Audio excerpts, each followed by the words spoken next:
For the people.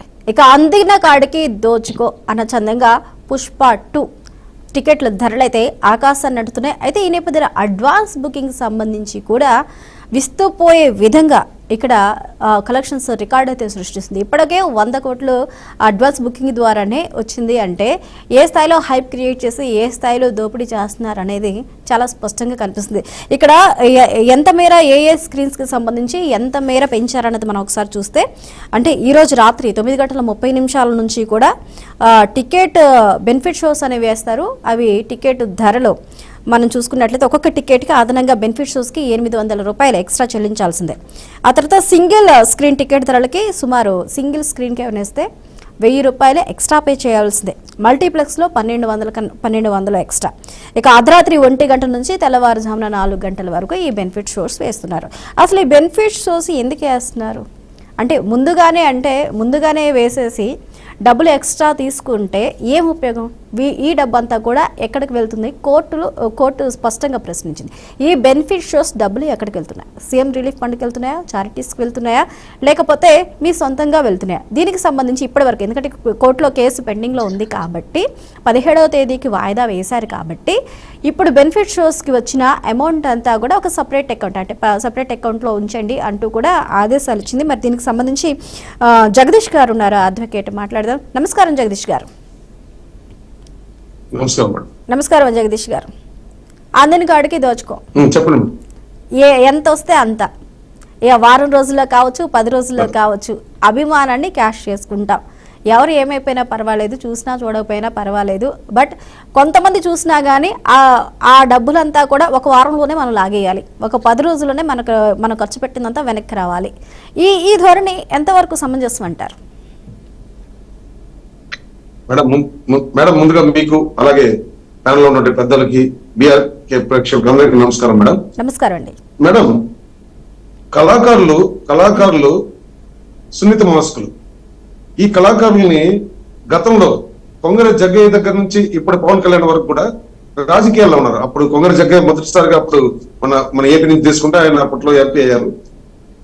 మనం గతంలో కళాకారులు ఏ విధంగా చూసేవాళ్ళం అంటే వాళ్ళ సినిమాల్లో సందేశం ఉండేది. ఏ సినిమాలో తీసుకోండి, ఏ సినిమాలో తీసుకోండి, దాంట్లో ఏదో ఒక మంచి సందేశం, కుటుంబ కథా చిత్రము, లేకపోతే ఒక మంచి ప్రజలకి ఒక మంచి సందేశం, విద్యార్థులకు కావచ్చు, ఉద్యోగస్తులకు కావచ్చు, ఇలా ఒక మంచి సందేశం ఉండేది.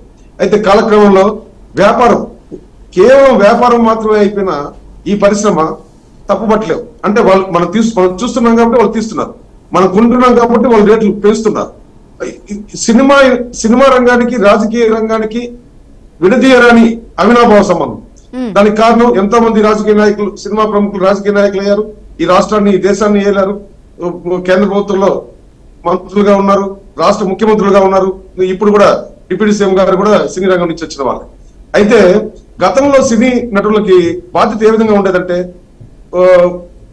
ఉప్పెన వచ్చినప్పుడు, ఏదైనా విపత్కర పరిస్థితులు వచ్చినప్పుడు వాళ్ళ వంతుగా వాళ్ళు సాయం చేయడమే కాకుండా ప్రజల దగ్గర నుంచి జోలె పట్టి ఉన్న భిక్షాటన చేసి మొత్తం నిధులు సేకరించి వాళ్ళని కాపాడేవాళ్ళు. ఇప్పుడు ఈ మధ్యలో అలాంటివి ఏమీ కనపడడం లేదు. అవి కనపడకపోగా సినిమాలో కూడా విచ్చలవిడితనం, మ్యూజిక్ లేదు, పాటలు, ఇవన్నీ ప్రజలకు ఏం ఉపయోగపడతాయి? ఎంటర్టైన్మెంట్. దాన్ని మీరు సపరేట్ గా అమ్ముకోండి. మీరు ఆ ఎంటర్టైన్మెంట్ సపరేట్ గా ఒక వ్యాపారంగా అమ్ముకోండి.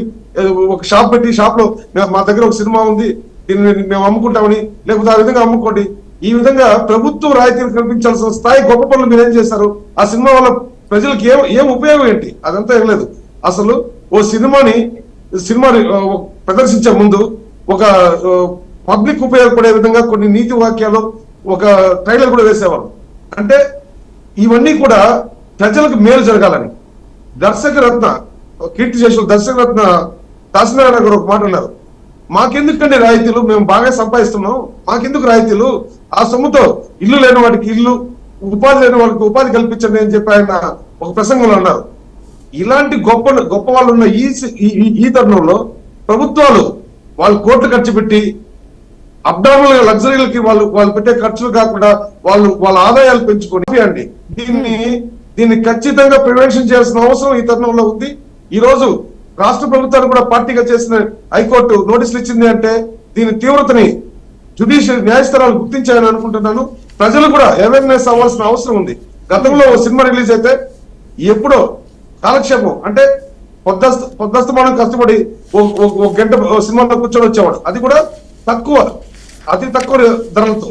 ఈరోజు 3,000 2,000 ఓ పిల్లోడికి ఓ నెల ఫీజు సరిపోతుంది, ఫీజు కట్టుకోవచ్చు, లేదు ఇంటి అవసరాలు తీర్చుకోవచ్చు. కానీ పిల్లలు గొడవ పెట్టి ఈ డబ్బులు తీసుకెళ్లి తగలేస్తుంటారు. ఇది వాస్తవంగా ఈ వరవడి మారాలి. ఖచ్చితంగా సినిమా వాళ్ళ బాధ్యత పెంచుకుని వాళ్ళ సినిమాని ఇంత పెట్టుబడి పెట్టాం, మాకు ఇంత పెట్టుబడి రావాలి, ఈ లెక్కలు చూపించుకోవాలి మేము అనే ధోరణి నుంచి వాళ్ళు మారాలి. ప్రభుత్వాలు ఇలాంటి వాటిని ప్రివెంట్ చేయాల్సిన అవసరం ఉంది. భవిష్యత్తు ఎన్నికల్లో ఇదో మేనిఫెస్టోలో ఇది ఒక భాగం అయ్యే పరిస్థితి కూడా ఈ రోజు కనబడుతుంది మేడం. ఓకే, అంటే అంత దారుణ పరిస్థితికి వెళ్లే పరిస్థితులు ఉన్నాయంటారు. ఒక్క నిమిషం జగదీష్ గారు, అలాగే మనకి మరొక ఈ సినిమా రిలీజ్ అయితే ఆ రోజు ఇంట్లో పనులు వేస్తారు, స్కూల్కి వెళ్ళరు, కాలేజీకి వెళ్ళరు. మొదటి షో చూడాల్సిన అనే ఉన్మాదంలోకి వీళ్ళు వెళ్ళిపోయారంటే బైక్ లో వెళ్తున్నారా, ఎక్కడ పోయి పడతారో తెలియదు, ఎలాంటి మాదక ద్రవ్యాలు వాడతారో తెలియదు. అంటే గతంలో కూడా జగదీష్ గారు, గతంలో కూడా పవన్ కళ్యాణ్ సినిమా రిలీజ్ అయినప్పుడు కొన్ని కాలేజీలకి సెలవు ప్రకటించిన పరిస్థితులు కూడా ఉన్నాయి. అంటే కేవలం ఒకరి గురించి సెలవులు ప్రకటించి మరి అక్కడ మాస్టర్లు పిల్లలు స్కూల్కి ఆ మూవీకి వెళ్ళారు. అంటే సెలవులు కూడా ప్రకటిస్తున్నారు. అంటే ఆ స్థాయిలో ఈ వినోదం అనేది ఒక అడిక్షన్ లాగా తయారయ్యే విధంగా ఈ హైప్ అనేది టీజర్స్ ద్వారా వీళ్ళు క్రియేట్ చేస్తున్నారు. ఒక్క నిమిషం అండి జగదీష్ గారు. కాదు మేడం, ఇది వినోదం కాదు, ఉన్మాదం. వినోదం ఎప్పుడో దాటిపోయింది, ఉన్మాదం స్థాయికి వెళ్ళిపోయినారు. అసలు ఈ పాటలు ఇవి వింటూ మానసిక ఉన్మాదంలోకి వెళ్ళిపోతున్నారు. అంటే ఓ హీరో అంటే హీరోయిన్ ఉండాలి, అవసరం ఇంకో హీరోయిన్ ఉండాలి, మళ్ళీ ఐటమ్ సాంగ్ కూడా ఉండాలి. అలాగే ఈ సినిమా చూసినప్పుడు కూడా ఈ ముగ్గురు ఉంటే కానీ జీవితం లేదనుకుంటే వాడు ఏమైపోతాడు? ఐటమ్ సాంగ్ ఇంపార్టెంట్ అంటే ఐటమ్ సాంగ్ కి ఎక్కువ ఖర్చు అవుతుంది. ఇప్పుడు మీరు ఈ పుష్ప 2 కావచ్చు, గతంలో చాలా సినిమాలు, ఈ ఒక్క పుష్పనే ఎందుకంటే ఇప్పుడు రన్నింగ్ సెన్సేషన్ కాబట్టి దీని గురించి మాట్లాడుకుంటున్నాం. ఐటమ్ సాంగ్ కే కోట్లు ఖర్చు పెట్టారు. ఐటమ్ సాంగ్ హీరోయిన్ గారు ఐటమ్ సాంగ్ క్యారెక్టర్ ఎవరైతే చేసేవాళ్ళో వాళ్ళ ఆఫీస్ కి 40 లక్షలు 50 లక్షలు బాడీలు ఇచ్చింది ఇదే హైదరాబాద్ లో జరిగింది. ఇవన్నీ మీలాంటి మీడియా ద్వారా తెలుసుకున్న విషయాలే. అంటే ఏ స్థాయికి మనం దిగజారిపోతున్నాం, నాగరిక ప్రపంచంలో ఉన్నామా అనాగరికులు అయిపోతున్నాం అనేది అర్థం కాని స్థాయికి మనం దిగజారిపోతున్నాం. సినిమా పరిశ్రమ ఇది గుర్తించి భవిష్యత్తులో సినిమా అంటే గౌరవం పెరిగే విధంగా వాళ్ళ గౌరవాన్ని పెంచుకోవాల్సిన అవసరం ఉంది. ప్రజలకి మీ ద్వారా మేలు జరగాలి, అలాగే కళాకారులుగా మీరు కూడా బతకాలి. మేము కాదనడం లేదు. అంటే ప్రతి ఒక్కరు నాకు విమానం కావాలి, నాకు ఎయిర్పోర్ట్ కావాలి, నాకు హెలికాప్టర్ కావాలి, నా కొడుకు హెలికాప్టర్ కావాలి, అంతే తప్ప ప్రజల పైన బాధ్యత లేదు వీళ్ళకి. ఖచ్చితంగా సినిమా ఇండస్ట్రీలో ఉన్నటువంటి అగ్ర హీరోలందరికీ నేను మీడియా ముఖంగా చెప్తున్నాను, మీలో మార్పు రాకపోతే మీ పైన ఉన్న అభిమానమే దురభిమానమై అసహ్యమయ్యే రోజు దగ్గరలో ఉందని మీ ద్వారా తెలియజేస్తున్నాను. ఓకే జగదీష్ గారు, ఒక్క నిమిషం హోల్డ్ అవునండి.